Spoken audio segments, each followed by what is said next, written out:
Peter Noble, the organizer, stepped out and said, next year, 2025 is going to be the last ever Bluesfest. Like, you know, I've had my fun.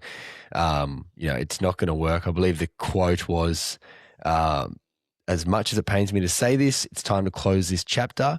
As I said earlier this year, Bluesfest 2024, next year's festival will be happening, and it definitely is, but it will be our last. That was in a press release in August of 2024. That undoubtedly drew a lot of people to, you know, mourn the eventual loss of one of Australia's biggest ever festivals and longest running festivals, but also buy a lot of tickets to the 2025 event.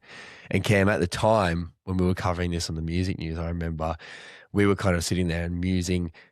Peter Noble, he's been around in the Australian festival scene for a very long time, and in the music industry for a very long time.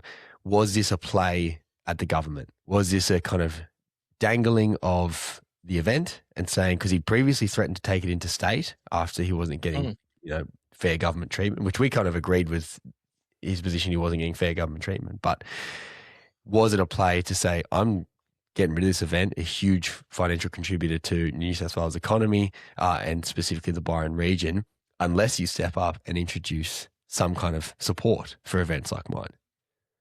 Yeah, that was certainly one element to it, was trying to dangle the carrot, if you will, of look at all this money that this festival generates for the state. This will be going away unless, you know, the government can contribute in some way. And on that being the last ever festival, you know, we also hypothesized at the time that, well, if it, you know, when it eventually returns, it was, all eyes went back to, well, hang on, you know, was this just a marketing ploy to say it was a last, like, you know, a big closing down sale? And oh, by the way, ticket sales went really well, so we're not actually closing down. And the public are like, well, we only bought tickets because we thought I was going to be a part of history in attending the last ever festival.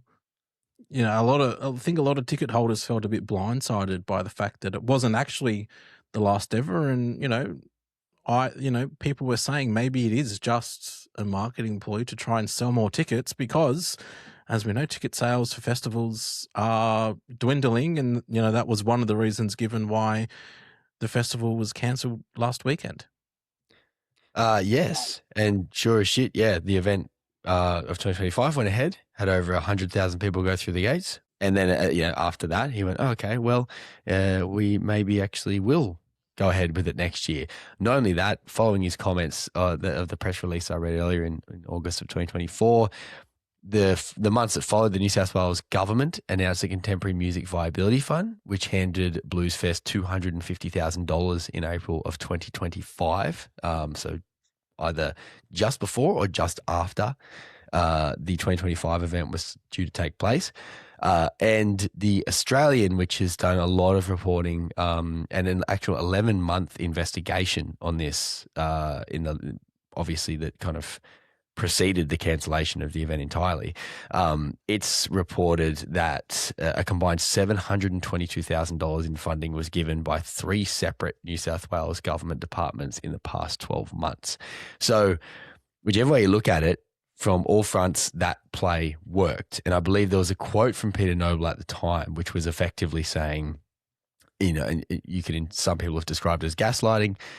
Who knows what his intentions were at the time. But there was a quote basically him saying we needed to get people to buy tickets. Things have changed. We had to change something in order to increase the demand.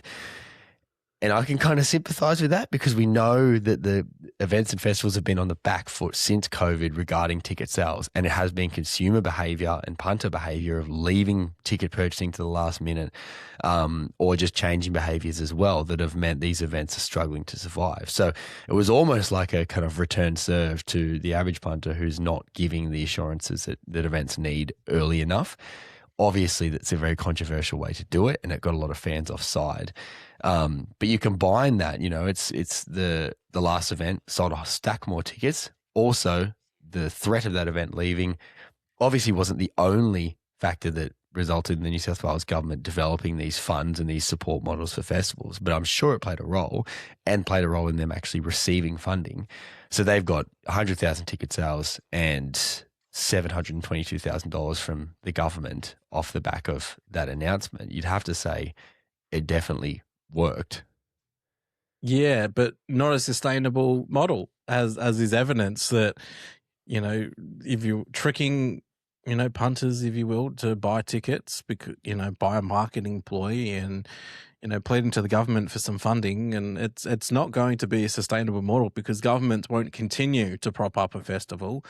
People won't continue to buy tickets for it being the last one. As I said, there's like a closing down sale. Eventually you go, well, you're not actually closing down. I don't need to, you know, panic buy and purchase a festival ticket because it'll be around. And turns out it's not anymore.